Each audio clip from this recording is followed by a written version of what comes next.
శ్రీమాత్రే నమః. ఈరోజు వచ్చేసి పచ్చడికాయ గుడ్లు కర్రీ వండుకుందామండి. ఇదిగోండి ఆయిల్ పెట్టుకున్నాను, బీడి పెనం పెట్టుకున్నానండి, అంటే బాగా వేగుతుంది అనేసి కర్రీ టేస్టీగా ఉంటుందనండి.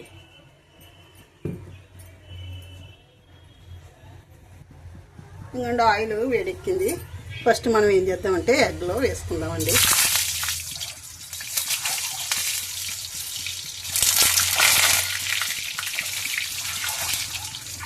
ఎగ్గులు వేసేసుకున్నాం, తీసుకున్నాం.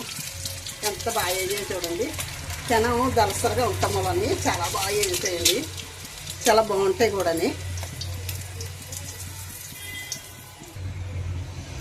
చూడండి, ఫస్ట్ నేను పచ్చిమిర్చిని చిన్న ఆనియన్స్ వేస్తున్నానండి. ముక్కలు టేస్టీగా ఉంటుందండి.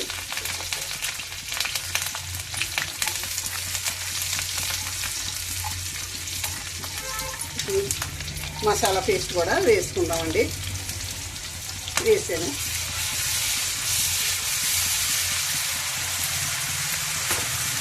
ఉప్పు కూడా వేద్దామండి, అంటే మసాలా తొందరగా మగ్గుద్దండి.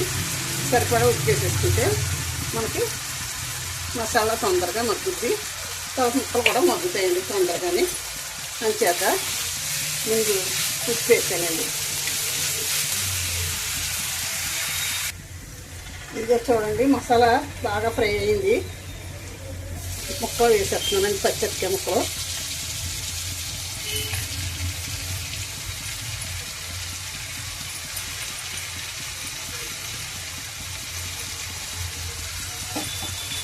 ఇది పెనం దలసర మీద చాలా బాగా వేగుతుందండి. కుక్కర్ కన్నా బాగుంటుందండి టేస్ట్ అయితేని. ఇలా మీరు కూడా ఒక పెనం కొనుక్కొని చూడండి. కర్రీలు ఎందులోనూ కూడా ఉండబుద్దేదండి, ఈ పెనంలోనే వండుకోబుద్ది. బీడి పెనం చాలా బాగుంటుందండి, బేగా మాడిపోదు, ముక్కలు కూడా మగ్గుతాయి బాగానే. మనకు చాలా టేస్టీగా కూడా ఉంటుందండి కూర.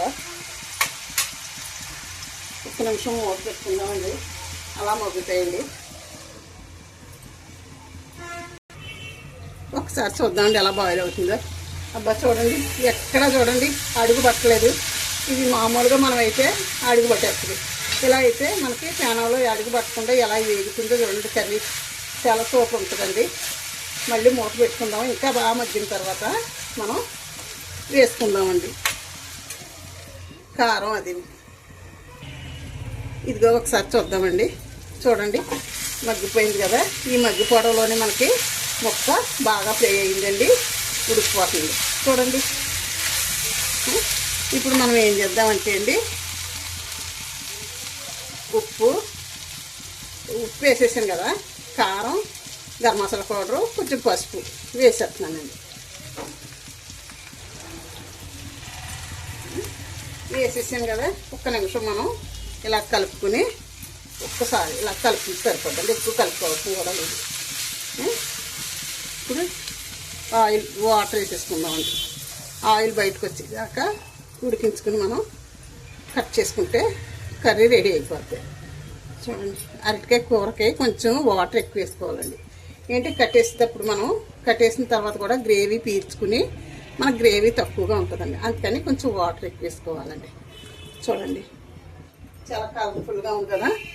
ఇప్పుడు ఎగ్లో వేసేసుకుంటున్నానండి.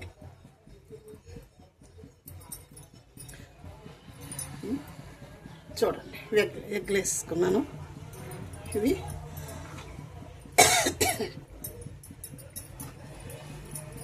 ఒక 10 నిమిషాలు మనకి కర్రీ ఉడికిపోయిందంటే రెడీ అయిపోద్దండి. అయినా ఇంకా కొంచెం వాటర్ వేసుకుంటున్నాను. వాటర్ ఎక్కువ తీసుకుంటుందని చెప్తున్నాను కదండి, మూత పెట్టుకుంటున్నాను. ఇంకా చూద్దామండి కూర ఎలా రెడీ అయిందో. అబ్బా చూడండి, చాలా టేస్టీగా ఉంటుందండి. దగ్గరికి వెళ్ళిపోయింది కర్రీ అయితేనే. పచ్చడికాయ గుడ్లు కర్రీ రెడీ అయిపోయిందండి. అండి అరటికాయ ముక్క కూడా చాలా బాగా ఉడికిందండి. అదిగోండి చూడండి, ఉడికింది. గ్రేవీ కట్టేసిన తర్వాత మనకి ఇంకా దగ్గరికి వచ్చేస్తుంది, అందుకని ఈ గ్రేవీ ఉంచుకోండి. ఈ గ్రేవీ ఉండగానే మనం కర్రీ కట్టేసుకోవాలండి. ఉప్పు కూడా సరిపోయిందండి. సరే అండి, ఉంటానండి. శ్రీమాత్రి నమః. శ్రీమాత్రి నమః. కట్టేస్తున్నాను. శ్రీమాత్రి నమః. ఇంకా ఒక 5 నిమిషాలు అలా ఉడుకుద్దండి, ఉంచుతాను. వీడియో ముగిస్తున్నానండి.